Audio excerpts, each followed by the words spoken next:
अस्सलामुअलैकुम वरहमतुल्लाहि वबरकातहू। अल्लाह तबारक व ताला दे सोहणे ते बाबरकत नाम तो शुरू करना जिहड़ा तमाम जहाना दा मालिक है। ते मेरे लगदिओ ते बेलिओ ते सजणों, की हाल चाल है तुहाडा? तकड़े हो? तकड़िया रहना, घबराउणा नहीं, कुछ भी नहीं होंदा। ते अज दी गल जनाब इंज है कि एक जर्मनी दा होटल हुंदा है ते उस होटल विच ना 4 तो 5 ਜਿਹੜੇ ਮੁੰਡੇ ने लड़के ने वो खाना खावन वास्ते उस होटल दे विच जांदे ने। ते जदों होटल दे विच जनाब वो पहुँचते ने ना ते जांदे ने ते अपनी टेबल ते वो जदों बह जांदे ने ना ते बह के ते वेटर नूं बुलाइंदे ने ते वेटर आ जांदा है।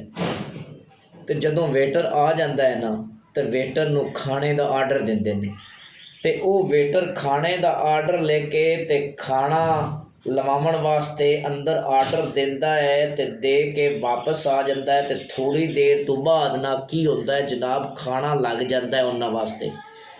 ते जदों खाना लग जाता है ना ते उन्हां खाना अपने आप तो वध मंगाया होंदा है, ज़्यादा मंगाया होंदा है। ते हुंदा की वो कुछ तो जनाब खाना खांदे ने ते कुछ जिहड़ा है ना बड़ा लापरवाही नाल ज़ाया करदे ने। ते जदों वो ज़ाया करदे ने ना ते खाना खा लैंदे ने ते उस तो बाद जनाब वेटर नूं बुलाइंदे ने ते वेटर उन्हां नूं जदों बिल दिंदा है ना ते वो बिल वेख के ते बिल उस वेटर नूं पे कर दिंदे ने।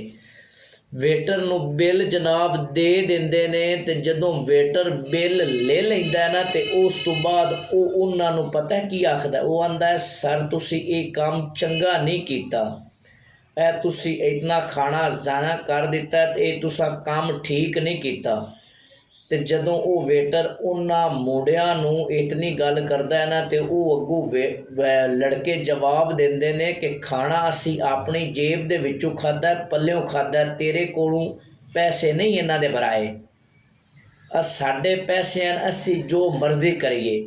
ते जदों उन्हां जनाब इतनी गल कीती ना ते हुंदा की है वो होटल तो जिहड़े मुंडे ने निकलण दी कोशिश करदे ने ते दो बीबियां बुढ़ियां आउंदियां ने, वो भी ये वाक़या वेखदियां पियां आउंदियां ने। वो उन्हां जिहड़े लड़के ने मुंडे ने उन्हां नूं सद लैंदियां ने ते उन्हां नूं वो भी यही गल करदियां ने कि ये तुसा काम ठीक नहीं कीता, तुसी खाना जिहड़ा ज़ाया कीता है उन्नूं नहीं करना चाहिदा। ते वो जनाब जिहड़े मुंडे हुंदे ने उन्हां बीबियां नूं यही जवाब दिंदे ने कि साडी मर्जी है, असी जो मर्जी करिए। मुख्तसर जनाब उन्हां बीबियां ने पुलिस बुलाई ते पुलिस नूं सारा वाक़या सुनाया। ते जदों पुलिस वालियां ने सारा वाक़या सुनिया ते सुन के उन्हां जनाब उन्हां मुंडियां नूं पुलिस वालियां ने जुर्माना कर दिता।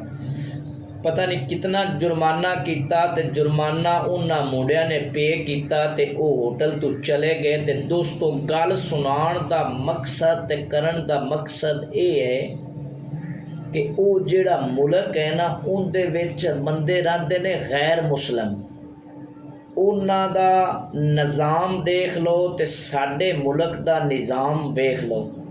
इत्थे जनाब पता है की हुंदा है, एक बंदा चोरी करता है ना, छोटी मोटी एक मुर्गी चोरी कर लैंदा है ते जनाब उस बंदे नूं बड़ी सज़ा दे छड़दे ने, उन्नूं 6-7 महीने तो साल दी सज़ा सुना दिंदे ने ते वो बेचारा किस तरह सज़ा कट के ते वापस आउंदा है। ते फिर हुंदा की है, जिहड़े तकड़े बंदे हुंदे ने ना, पावरफुल बंदे हुंदे ने, वो जनाब की करदे ने, वो पता नहीं कितने अरबां खरबां रुपये खा के ना निकल जाते ने ते उन्हां दा कोई कुछ भी नहीं हुंदा। इत्थे साडे कोल गरीबां वास्ते तां होर कानून है ते अमीरां वास्ते होर कानून है।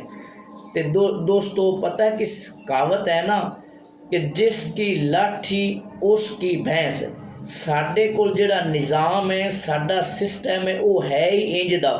जिहड़ा बंदा तकड़ा है ना, जिहड़े बंदे कोल पावर है, वही बंदा साडे मुल्क दे विच कामयाब है ते तकड़ा है। ते जिहड़ा गरीब है ना उनदे वास्ते सारे कानून भी हैं, सारा हिसाब किताब है।